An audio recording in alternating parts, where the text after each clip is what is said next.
శ్రీ మహాలక్ష్మి సుప్రభాత స్తోత్రం పఠిస్తున్నవారు బాలసుబ్రహ్మణ్యం కలవలపల్లి. ఓం శ్రీలక్ష్మి శ్రీ మహాలక్ష్మి క్షీరసాగర కన్యకే ఉత్తిష్ట హరి సంప్రీతే భక్తానాం భాగ్యదాయిని. ఉత్తిష్టోత్తిష్ట శ్రీలక్ష్మి విష్ణువక్షస్థలాలయే ఉత్తిష్ట కరుణాపూర్ణే లోకానాం శుభదాయిని.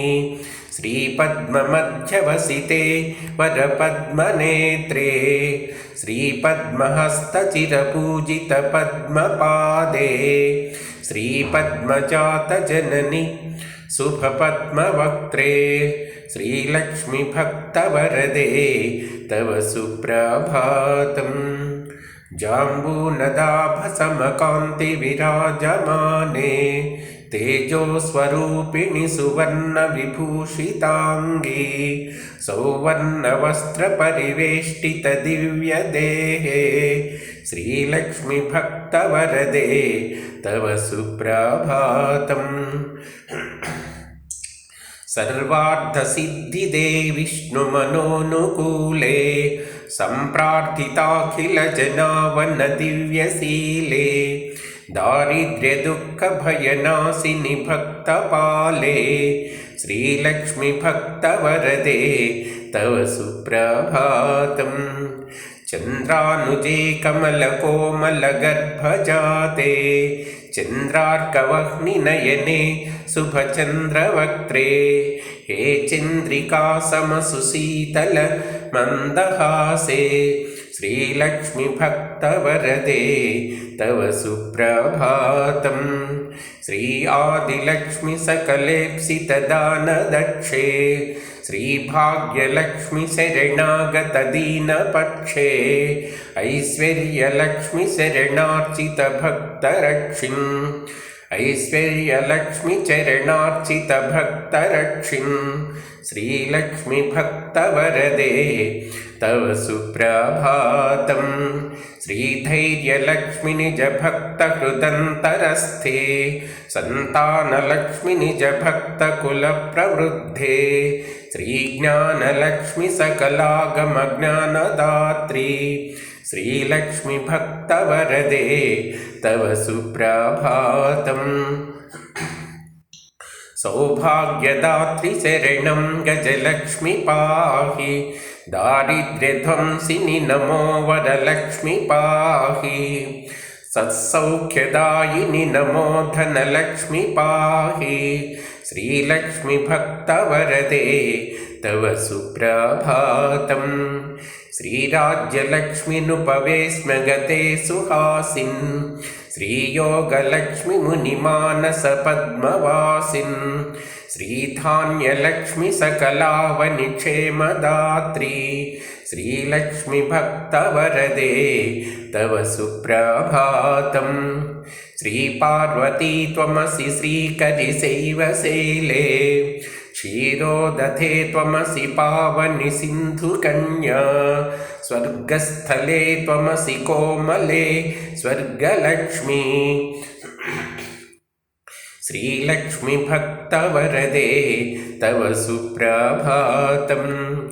గంగా త్వమేవ జననీ తులసీ త్వమేవ కృష్ణప్రియా త్వమసి భాండిర దివ్యక్షేత్రే రాజగృహే త్వమసి సుందరి రాజ్యలక్ష్మి శ్రీలక్ష్మి భక్తవరదే తవ సుప్రభాతం. పద్మావతీ త్వమసి పద్మవనే వరేణ్యే శ్రీసుందరీ త్వమసి శ్రీశతశృంగక్షేత్రే త్వం భూతలేసి శుభదాయిని మర్త్యలక్ష్మి శ్రీలక్ష్మి భక్తవరదే తవ సుప్రభాతం. చంద్రా త్వమేవ వరచందనకాననేషు దేవి కదంబ విపినేసి కదంబమాలా త్వం దేవి కుందవనవాసిని కుందదంతి శ్రీలక్ష్మి భక్తవరదే తవ సుప్రభాతం. श्रीविष्णुपत्निवरदायिनि सिद्धलक्ष्मी सन्मार्गदर्शिनि शुभङ्करि मोक्षलक्ष्मी श्रीदेवदेवी करुणागुणसारमूर्ते श्रीलक्ष्मी भक्तवरदे तव सुप्रभातम् अष्टोत्तरार्चनप्रिये सकलेष्टदात्री हे विश्वधात्री सुरसेवितपादपद्मे संकष्टनाशिनि सुखङ्करि सुप्रसन्ने श्रीलक्ष्मी भक्तवरदे तव सुप्रभातम् आद्यन्तरहिते वरवर्णिनि सर्वसेव्ये सूक्ष्मातिसूक्ष्मतररूपिणि स्थूलरूपे सौन्दर्यलक्ष्मि मधुसूदनमोहनाङ्गी श्रीलक्ष्मी भक्तवरदे तव सुप्रभातम्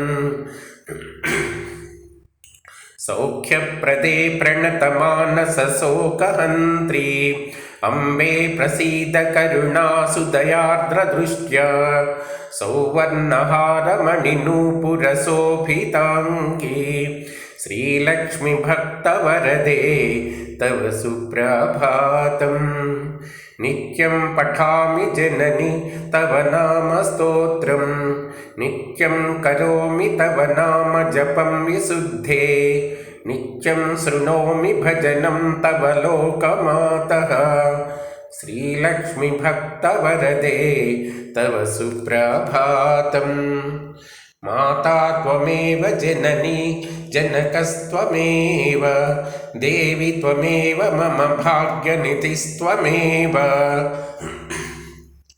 सद्भाग्यदायिनी त्वमेव शुभप्रदात्री श्रीलक्ष्मी भक्तवरदे तव सुप्रभातम् वैकुण्ठधामनिलये कलिकल्मषघ्ने नागाधिनाथविनुते अभयप्रदात्री सद्भक्तरक्षणपरे हरिचित्तवासिन् श्रीलक्ष्मी भक्तवरदे तव सुप्रभातम् निर्व्याजपूर्णकरुणारससुप्रवाहे रागेन्दुबिम्बवदने त्रिदशाभिवन्द्ये आब्रह्मकीटपरिपोषिणि दानहस्ते श्रीलक्ष्मी भक्तवरदे तव सुप्रभातम् लक्ष्मीति पद्मनिलयेति दयापरेति भाग्यप्रदेति शरणागतवत्सलेति ध्यायामि देवी परिपालय मां प्रसन्ने श्रीलक्ष्मी भक्तवरदे तव सुप्रभातम् श्रीपद्मनेत्ररमणीवरे नीरजाक्षी श्रीपद्मनाभदयिते सुरसेव्यमाने श्रीपद्मयुग्मधृतनीरजहस्तयुग्मे श्रीलक्ष्मी भक्तवरदे तव सुप्रभातम् इत्थं